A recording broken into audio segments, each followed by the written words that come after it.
കപ്പലിലെ ഗ്ലാമറസ് ആയിട്ടുള്ള ക്യാപ്റ്റൻ ആവണം എന്നുള്ളതാണോ നിങ്ങളുടെ ആഗ്രഹം? മെർച്ചന്റ് നേവിയിൽ ഓഫീസർ ആവാൻ ആഗ്രഹിക്കുന്ന പലർക്കും ഏറ്റവും പോപ്പുലർ ആയിട്ടുള്ള ഒരു കോഴ്സാണ് BSc നോട്ടിക്കൽ സയൻസ്.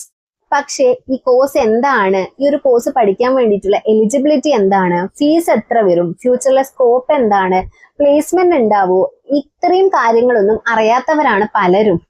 ഇന്നത്തെ ഈ വീഡിയോയിൽ BSc നോട്ടിക്കൽ സയൻസിന്റെ കംപ്ലീറ്റ് ആയിട്ടുള്ള ഡീറ്റെയിൽസും നിങ്ങൾക്ക് മനസ്സിലാവുന്ന രീതിയിൽ സിമ്പിൾ ആയിട്ട് ഞാൻ പറഞ്ഞുതരാം. ആദ്യം തന്നെ നമുക്ക് എന്താണ് BSc നോട്ടിക്കൽ സയൻസ് എന്ന് നോക്കാം. BSc നോട്ടിക്കൽ സയൻസ് എന്ന് പറയുന്നത് 3 വർഷത്തെ ഡിഗ്രി കോഴ്സാണ്. ഈ ഒരു കോഴ്സ് പഠിച്ചു കഴിഞ്ഞാൽ നിങ്ങൾക്ക് ഷിപ്പിൽ ഡെക്ക് ഓഫീസർ അല്ലെങ്കിൽ നാവിഗേഷൻ ഓഫീസർ ആയിട്ട് കരിയർ സ്റ്റാർട്ട് ചെയ്യാൻ സാധിക്കും. ഈ ഒരു കോഴ്സിൽ മെയിൻ ആയിട്ട് പഠിപ്പിക്കുന്നത് navigation, ship stability, cargo handling, meteorology, maritime law, bridge watch keeping, seamanship, ഇത്രയും കാര്യങ്ങളൊക്കെയാണ് ഉൾക്കൊള്ളിച്ചിട്ടുള്ളത്. സിമ്പിൾ ആയിട്ട് പറഞ്ഞാല് ഷിപ്പ് സേഫ് ആയിട്ട് കടലിലൂടെ നാവിഗേറ്റ് ചെയ്യാനും മാനേജ് ചെയ്യാനും വേണ്ടുന്ന ഫുൾ ട്രെയിനിങ് ആണ് ഈ ഒരു കോഴ്സിൽ വരുന്നത്. എലിജിബിലിറ്റി ക്രൈറ്റീരിയ നോക്കാം. ഈ ഒരു കോഴ്സ് പഠിക്കാൻ വേണ്ടിയിട്ട് കുറച്ച് എലിജിബിലിറ്റി റിക്വയർമെന്റ്സ് വരുന്നുണ്ട്. നിങ്ങൾ +2 സബ്ജക്ട് സയൻസ് ആയിരിക്കണം. സയൻസ് സ്ട്രീം എടുത്ത് +2 കംപ്ലീറ്റ് ചെയ്തവരായിരിക്കണം. അതിൽ ഫിസിക്സ്, കെമിസ്ട്രി, മാത്സ് കമ്പൽസറി ആയിട്ട് ഉണ്ടാവണം. ഈ ഒരു ഫിസിക്സ്, കെമിസ്ട്രി, മാത്സ് PCMല് ആവറേജ് മിനിമം 60% നിങ്ങൾക്ക് +2 ലഭിച്ചിട്ടുണ്ടാവണം. അതുപോലെ ഇംഗ്ലീഷിൽ മിനിമം 50% കിട്ടിയിട്ടുണ്ടാവണം. ഇനി മെഡിക്കൽ സ്ട്രിക്റ്റ് ആയിട്ടുള്ള കാര്യമാണ്. അതിൽ ഐസൈറ്റ് എന്ന് പറയുന്നത് വളരെ സ്ട്രിക്റ്റ് ആണ്. ഐസൈറ്റ് മെഡിക്കലിൽ പറയുന്ന രീതിയിൽ നോർമൽ ആയിട്ടുള്ള വിഷൻ ആയിരിക്കണം. കളർ ബ്ലൈൻഡ്നെസ് ഉണ്ടാവാൻ പാടില്ല. നെക്സ്റ്റ്, ഈ ഒരു കോഴ്സ് പഠിക്കാൻ വേണ്ടിയിട്ട് എത്രയാണ് ഏജ് ലിമിറ്റ് വരുന്നത്? 17 to 25 years. ഈ ഒരു ഏജ് ഗ്യാപ്പിൽ വരുന്ന കുട്ടികൾക്ക് ഈ ഒരു കോഴ്സ് പഠിക്കാവുന്നതാണ്. ഈ ഒരു കോഴ്സിന്റെ ഐസൈറ്റ്, കളർ ബ്ലൈൻഡ്നെസ് കാര്യങ്ങളൊക്കെ ഞാൻ ഡീറ്റെയിൽ ആയിട്ട് പറയുന്നില്ല. അതിനെക്കുറിച്ചിട്ട് കൂടുതൽ അറിയാൻ താല്പര്യമുള്ളവരാണെങ്കിൽ ഞാൻ ഓൾറെഡി മെഡിക്കലിന്റെ ഒരു വീഡിയോ ചെയ്തിട്ടുണ്ട്, ടെക്സൈറ്റിലേക്ക് വേണ്ടുന്നത് പറഞ്ഞിട്ട്. സോ ആ ഒരു വീഡിയോയുടെ ലിങ്ക് ഞാൻ ഡിസ്ക്രിപ്ഷൻ ബോക്സിൽ കൊടുക്കാം. വീഡിയോ ഒന്ന് കണ്ടു നോക്കിക്കഴിഞ്ഞാൽ നിങ്ങൾക്ക് ഐസൈറ്റിന്റെ പവർ കാര്യങ്ങളൊക്കെ മനസ്സിലാക്കാൻ സാധിക്കും. ഇനി ഈ ഒരു കോഴ്സ് പഠിക്കാൻ വേണ്ടിയിട്ട് ഒരു എൻട്രൻസ് എക്സാം നടത്തുന്നുണ്ട്. അതായത് ഇന്ത്യയിലെ മേജർ ഇൻസ്റ്റിറ്റ്യൂട്ട്സിലൊക്കെ ഈ ഒരു കോഴ്സ് പഠിക്കാൻ വേണ്ടിയിട്ട് ഒരു എൻട്രൻസ് എക്സാം കണ്ടക്ട് ചെയ്യുന്നുണ്ട്, IMU-CTE എക്സാം. ഈ ഒരു എക്സാം അറ്റൻഡ് ചെയ്ത് റാങ്ക് ലഭിച്ചവർക്കാണ് ഈ ഒരു കോഴ്സ് പഠിക്കാൻ വേണ്ടിയിട്ട് ജോയിൻ ചെയ്യാൻ സാധിക്കുന്നത്. ഈ ഒരു എക്സാമിൽ ഇൻക്ലൂഡഡ് ആയിട്ടുള്ള സബ്ജക്ട് എന്ന് പറയുന്നത് physics, chemistry, maths, English, general aptitude. അടുത്തത് കോഴ്സ് ഡ്യൂറേഷൻ നോക്കാം. ഞാൻ ഓൾറെഡി പറഞ്ഞു ഇതൊരു 3 വർഷത്തെ ഡിഗ്രി കോഴ്സ് ആണ്. അപ്പൊ നിങ്ങൾക്ക് 3 വർഷത്തിലെ 6 സെമിസ്റ്റേഴ്സ് ആണ് ഉണ്ടാവുന്നത്. ഇനി ഓരോ വർഷവും നിങ്ങൾക്ക് എന്തൊക്കെയാണ് പഠിക്കാൻ ഉണ്ടാവുന്നതെന്ന് ജസ്റ്റ് സിമ്പിൾ ആയിട്ട് പറഞ്ഞുതരാം. ഫസ്റ്റ് ഇയറിൽ നിങ്ങൾക്ക് വരുന്നത് basic navigation, physics, maths, seamanship. Second ഇയറിൽ advance navigation, cargo work, ship operations. Third ഇയറിലാണെങ്കിൽ ship stability, maritime law, picture simulator training, safety training, ഇത്രയും കാര്യങ്ങളൊക്കെ വരുന്നുണ്ട്. ഇത് ഞാൻ ബേസിക് ആയിട്ട് പറഞ്ഞിട്ടുള്ളതാണ്. ഇത് മാത്രമാണ് പഠിക്കാൻ ഉണ്ടാവുക എന്ന് ചിന്തിക്കരുത്. പ്രാക്ടിക്കൽ ട്രെയിനിങ്ങും അതുപോലെ സിമുലേറ്റർ സെഷൻസും ഈ ഒരു കോഴ്സിന് ഏറ്റവും ഇമ്പോർട്ടന്റ് ആയിട്ടുള്ള കാര്യങ്ങളാണ്. നെക്സ്റ്റ്, കോഴ്സിന്റെ ഫീസിനെ കുറിച്ചിട്ട് നോക്കാം. ഈ ഒരു കോഴ്സിന്റെ ഫീസ് കോളേജ് അനുസരിച്ചിട്ട് വാരി ചെയ്യും.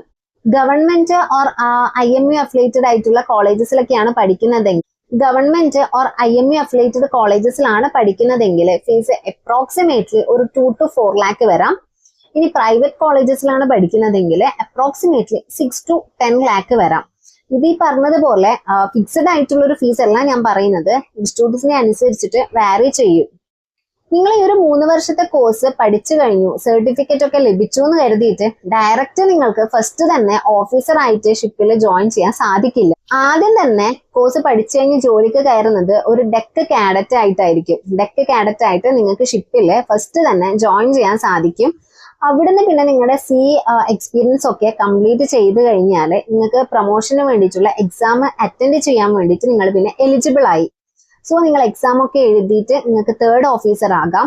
അവിടുന്ന് നിങ്ങൾക്ക് വേണ്ടുന്ന എക്സാംസും കാര്യങ്ങളും പ്രൊമോഷൻസ് ഒക്കെ ലഭിച്ചു കഴിഞ്ഞാൽ 2nd ഓഫീസർ, പിന്നെ ചീഫ് ഓഫീസർ, ഫൈനലി ഷിപ്പിലെ ഗ്ലാമറസ് ജോബ് ആയിട്ടുള്ള ക്യാപ്റ്റൻ എന്ന ജോബിലേക്ക് നിങ്ങൾക്ക് എത്തിപ്പെടാൻ സാധിക്കും. ഇനി ഈ ഒരു ക്യാപ്റ്റൻ എന്ന് പറയുന്നത് ഗ്ലാമറസ് ആയിട്ടുള്ള ഒരു ജോലി മാത്രമല്ല, ഒരു ഷിപ്പിന്റെ ഫുൾ റെസ്പോൺസിബിലിറ്റി വരുന്നതും ഈ ഒരു ക്യാപ്റ്റന്റെ മേലെ തന്നെയാണ്. ഇനി നമുക്ക് ഈ ഒരു കോഴ്സ് പഠിച്ചു കഴിഞ്ഞവർക്ക് ലഭിക്കുന്ന സാലറി എത്രയാണെന്ന് നോക്കാം. അതറിയാൻ വേണ്ടിയിട്ടായിരിക്കുമല്ലോ എല്ലാവരും വെയിറ്റ് ചെയ്തിരിക്കുന്നത്.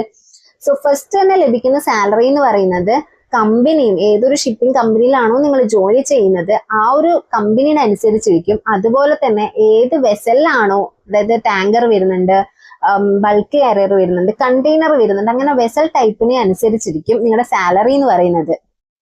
അപ്രോക്സിമേറ്റ് സാലറി റേഞ്ച് വരുവാണെങ്കിൽ ഡെക്ക് കാഡറ്റ് ആയിട്ട് നിങ്ങൾ ജോലിക്ക് കയറുന്ന സമയത്ത് ഒരു $300 to $800 പെർ മന്ത് ലഭിക്കാം. ഇത് അപ്രോക്സിമേറ്റ് റേഞ്ച് ആണ് ഞാൻ പറയുന്നത്.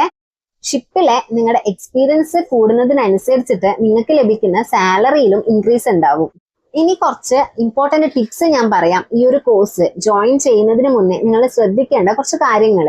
അഡ്മിഷൻ എടുക്കാൻ പോകുന്ന കോളേജ് അപ്രൂവൽ നിങ്ങൾ ചെക്ക് ചെയ്തിരിക്കണം. ഈ ഒരു കോഴ്സ് പഠിക്കാൻ പോകുമ്പോൾ സ്പോൺസർഷിപ്പിന് ട്രൈ ചെയ്യുന്നത് ഏറ്റവും ഒരു സേഫസ്റ്റ് ആയിട്ടുള്ള ഓപ്ഷൻ ആണ്. പിന്നെ എല്ലാ കോഴ്സിന്റെ കാര്യത്തിലും ഞാൻ ഇമ്പോർട്ടന്റ് ആയിട്ട് എടുത്തു പറയുന്ന ഒരു കാര്യമാണ് മെഡിക്കൽ എന്ന് പറയുന്നത്. മെഡിക്കൽ ഫിറ്റ്നസ് മാൻഡേറ്ററി ആയിട്ടുള്ള കാര്യമാണ്. അതുപോലെ നിങ്ങളുടെ ഇംഗ്ലീഷ് കമ്മ്യൂണിക്കേഷൻ സ്കില്ല് നിങ്ങൾ ഇംപ്രൂവ് ചെയ്തിരിക്കണം.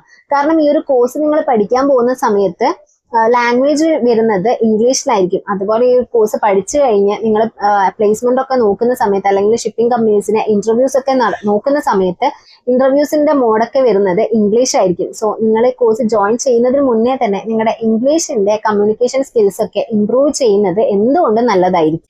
അപ്പോൾ ഈ BSc നോട്ടിക്കൽ സയൻസ് എന്ന് പറയുന്ന ഈ ഒരു കോഴ്സ് മെർച്ചന്റ് നേവിയിൽ നിങ്ങൾക്ക് കരിയർ സ്റ്റാർട്ട് ചെയ്യാൻ പറ്റിയ ഒരു ബെസ്റ്റ് ഡിഗ്രി കോഴ്സ് തന്നെയാണ്.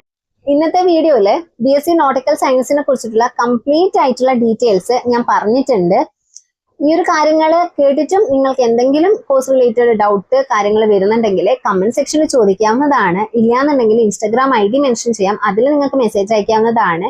അപ്പൊ നമുക്ക് അടുത്തൊരു വീഡിയോ DNS-ഉം BSc നോട്ടിക്കൽ സയൻസും തമ്മിലുള്ള ഡിഫറൻസ് പറഞ്ഞിട്ട് വീഡിയോ ചെയ്യാം. അതായത് DNS പഠിച്ചു കഴിഞ്ഞാലും BSc നോട്ടിക്കൽ സയൻസ് പഠിച്ചു കഴിഞ്ഞാലും ഷിപ്പിൽ ക്യാപ്റ്റൻ ആയിട്ടാണ് ഫൈനലിൽ റീച്ച് ആവാൻ പറ്റുന്നത്.